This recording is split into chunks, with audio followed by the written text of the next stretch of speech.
First and foremost, thanks for having me on and for giving me the platform to share just my experiences, man. It's been a lot as far as being an underdog because I've always been an underdog. Both my parents were immigrants from Liberia who just came here with their hopes and dreams and aspirations and really made something out of nothing. When I started playing the game of football and just trying to achieve my dreams, I was the first person in my family to do it. I was trying to blaze the trail. And we didn't come from money. It was a struggle. I was the kid who always needed a ride home, who always needed a scholarship, who needed somebody to buy me some cleats, or I had tons of trainers who let me train for free.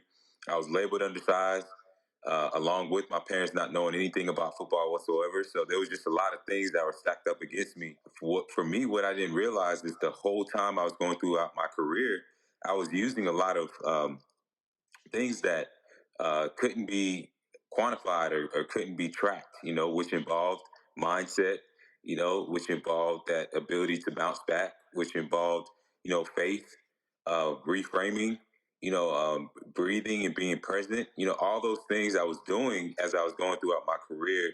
And I didn't have a way to train it, right? Like when I look at a lot of that environment and the culture of sports, a lot of it is just that will, right? And a lot of it is just programming yourself to overcome any circumstance and obstacle you come across. And a lot of times your coaches even, they'll be like, hey, you got to get back in. You got to suck it up. A lot of that just kind of nuance, kind of mental toughness language, but nobody really trains it. It's just one of those things that's part of the environment and part of the culture. Like when you get to the pros, you have to intentionally do these things. Train, The higher and higher I progress, right? Train. yeah, I mean, started getting into not only training your mind, but hyperbaric chambers, like, getting the right people to manage your body, whether it's chiropractic, all those things.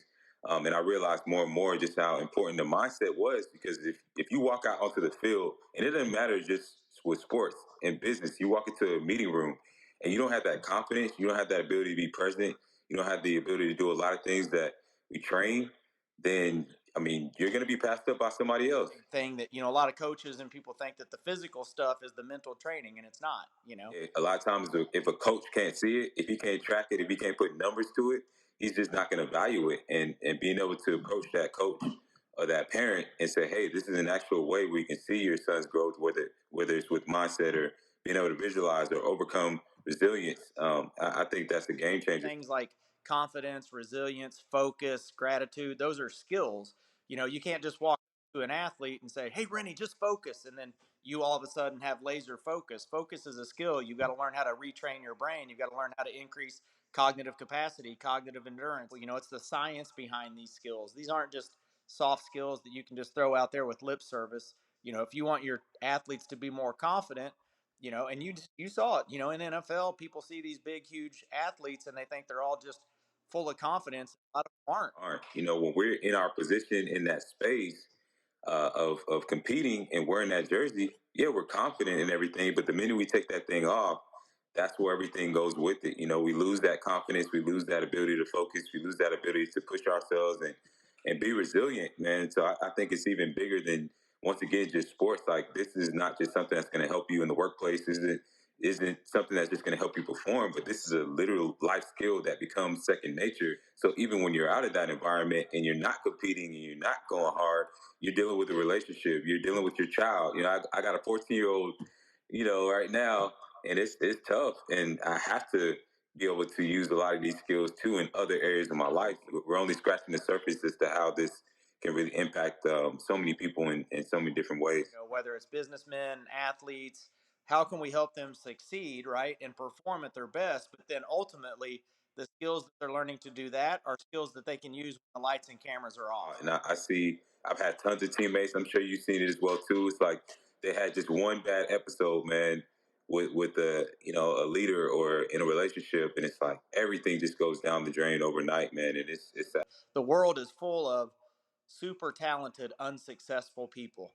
I mean, I speak from experience. I drank and partied myself out of my baseball opportunity 25 years ago.